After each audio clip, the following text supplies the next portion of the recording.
Hola hermanos, ¿cómo están? Espero estén muy bien.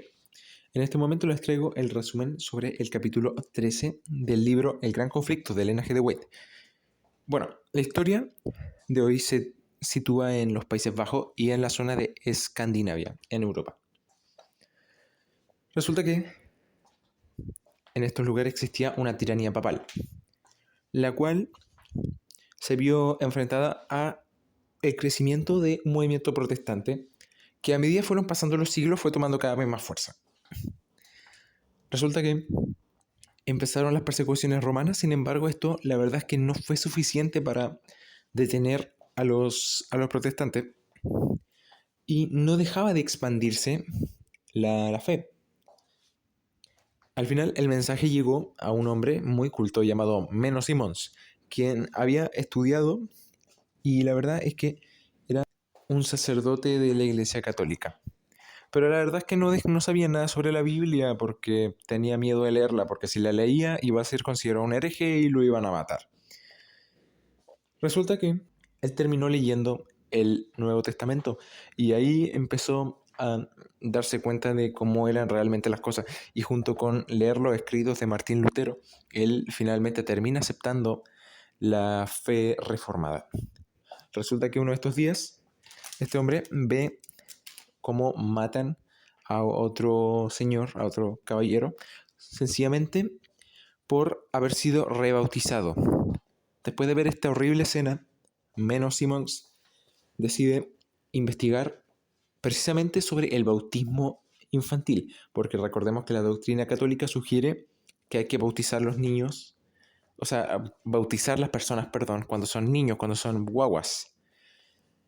Sin embargo, después Menno Simons se da cuenta de que para bautizarse primero hay que arrepentirse y tener fe son requisitos. Resulta que este hombre, Menno Simons, al final se retiró de la Iglesia Católica y se dedicó a predicar el Evangelio por, por, por mucho, perdón, discúlpeme, por una gran, por muchos años, 25 años exactamente estuvo él predicando el Evangelio sin descanso en las zonas de los Países Bajos y en Alemania, en el norte de Alemania, exactamente. Bueno, resulta que en este entonces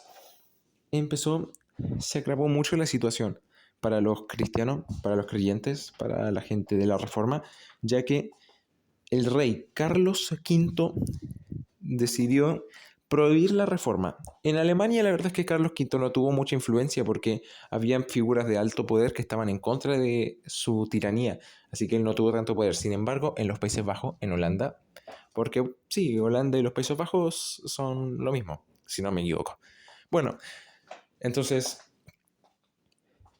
pasa que en estos lugares cosas como orar a Dios, adorar en la casa, no ir a misa, leer la Biblia, estas cosas eran consideradas crimen grave y eran condenadas a muerte.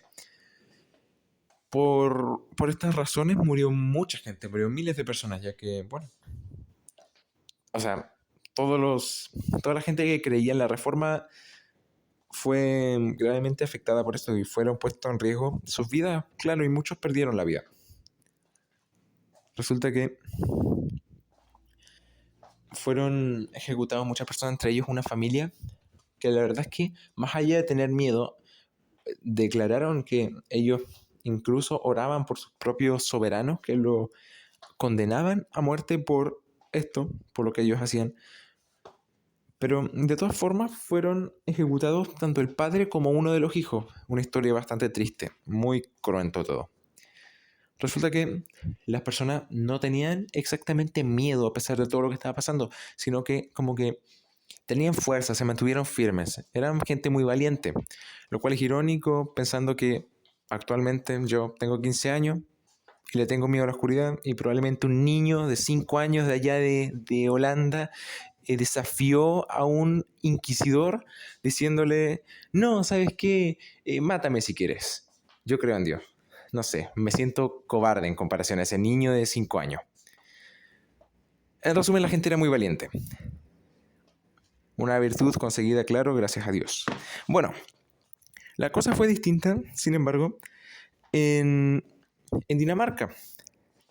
una zona de Escandinavia, donde la verdad es que acá el evangelio entraba de forma mucho más pacífica, la verdad se entraba por la educación, porque muchos daneses, perdón, iban a la Universidad de Wittenberg, donde se predicaba el evangelio, y entonces llegaban a sus casas y, bueno, transmitían las enseñanzas. Sin embargo, acá en estos tiempos nació un joven muy influyente llamado Tausen. Bueno, aquí le dicen Tausen, yo asumo que es su apellido. Tausen demostró ser muy inteligente y en la Iglesia Católica le hizo exámenes y todo eso, pruebas, y se dieron cuenta que ya era muy prometedor el futuro que veían en este joven. Así que le dijeron, mira, Tausen, puedes irte a estudiar a cualquier universidad en Alemania y en los Países Bajos, menos a Wittenberg, no te vayas a Wittenberg, porque ahí están los herejes, que así era como le decían a los protestantes. Bueno, el hombre, o sea, digo, el joven llega a la Universidad de Colonia, así se llama, Colonia, que era una fortaleza del romanismo. O sea, eran así, tenían una fe equivocada, por así decirlo.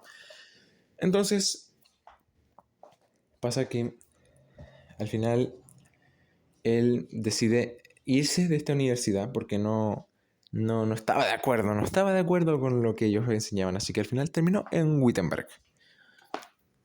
Tausen fue encarcelado más tarde por transmitir el mensaje. Sin embargo, él igual seguía predicando en la mismísima cárcel. Se volvió muy influyente este hombre y después al final lo liberaron. Él no solo fue encarcelado en una cárcel, sino que fue encarcelado en un monasterio, que la verdad es que tenía una prisión en cierta parte, así que se podría decir que era una especie de cárcel. De todas formas, después lo expulsaron del monasterio, ya sabes que no te va, ya sabes que lo del encierro, no lo queremos tener en el sótano. Es muy molesto. Así lo interpretaban ellos. Bueno, él siguió predicando. Entonces, después hubo un edicto de la realeza que indicaba proteger a los maestros de la nueva doctrina. Esto fue en Dinamarca, sí. Al final las iglesias le abrieron las puertas a este joven, a Tausen, para que predicara más públicamente y la gente iba en masa a escucharlo. Pasó el tiempo y Dinamarca terminó aceptando la fe reformada. Por otro lado, en Suecia, los mismos jóvenes que iban a Wittenberg, perdón, estoy un poco afónico, enseñaron a sus compañeros, enseñaron a sus compañeros las enseñanzas que ellos conseguían en esta universidad. En Suecia la gente era muy... O sea, la gente estaba en debate constante de qué era lo correcto, si tenían que aceptar la fe reformada o quedarse con lo tradicional. Sin embargo, se dio acá un momento clave para los grandes debates que surgían, que fue cuando un señor aquí, permítame buscar su nombre, lo tengo por aquí, un señor llamado Olaf Petri se presentó delante del monarca de Suecia y los líderes del mismo país para predicar y para debatir personalmente con el rey sobre por qué debían aceptar la fe reformada. Estuvo, por así decirlo, exponiéndole sus puntos de vista y todo lo que él había aprendido, porque no eran estos caballeros que defendían la fe reformada, no eran gente de poca cultura, la verdad es que eran gente muy instruida.